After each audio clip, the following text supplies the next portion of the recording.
একদিন মেয়ের বাবা রাতের 11টায় বাসায় ফিরলেন হাতে করে 2টো বার্গার নিয়ে। এসে হাসি মুখে জানান দিলেন রাতে ভাত খাবেন না, তিনি রেস্টুরেন্ট থেকে খেয়ে এসেছেন। আসার সময় বাচ্চাদের জন্য খাবার নিয়ে এলেন।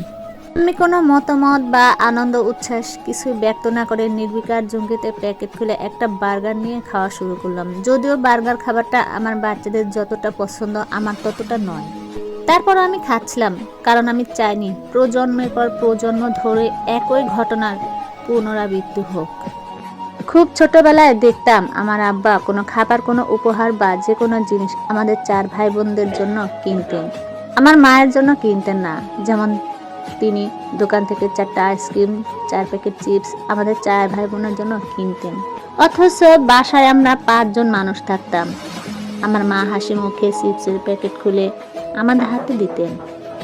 আইসক্রিম হাত থেকে পড়ে নষ্ট হয়ে যাবার ভয়ে আমাদের গাইড করতেন, পিছন থেকে খাও, সামনে থেকে খাও।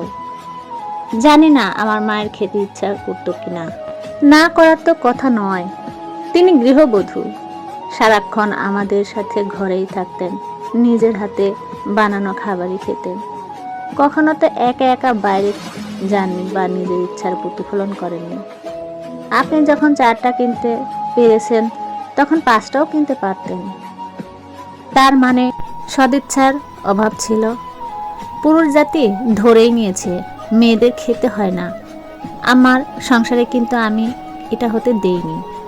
মেয়ের বাবা 2টা ওয়েফার আনলে তার সামনে একটা খুলে আমি খাওয়া শুরু করতাম।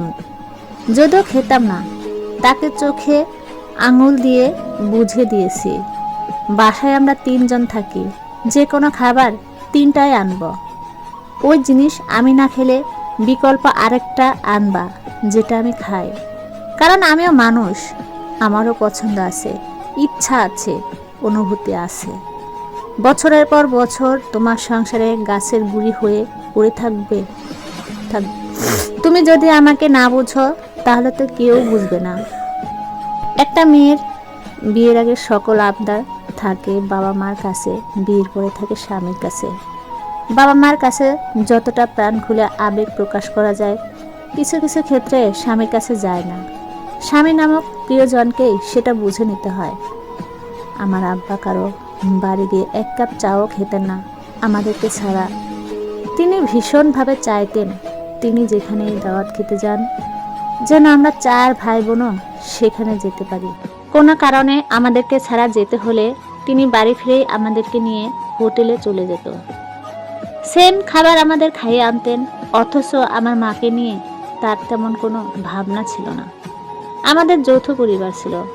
আব্বা শাড়ি কিনলে 5টা কিনতেন, 3 ফুপুর জন্য 3টা, মায়ের জন্য 1টা, দাদির জন্য 1টা। দাদিকে দেওয়ার জন্য তার আরও সন্তান ছিলেন, ফুপুদের স্বামী ছিলেন, কিন্তু আমার মায়ের স্বামী ছাড়া আর কেউ ছিল না। দিন শেষে আমার মাই ঠকত। অথচ আমিও যৌথ পরিবারে থাকি, কন্যার বাবা সেম কাজ করেন। একদিন ড্রেস আনার পর আমি 5টাই রেখে দিয়েছি। তাকে বললাম ভাবিদেরকে কাল এনে দিও, আমার 5টাই পছন্দ হয়েছে।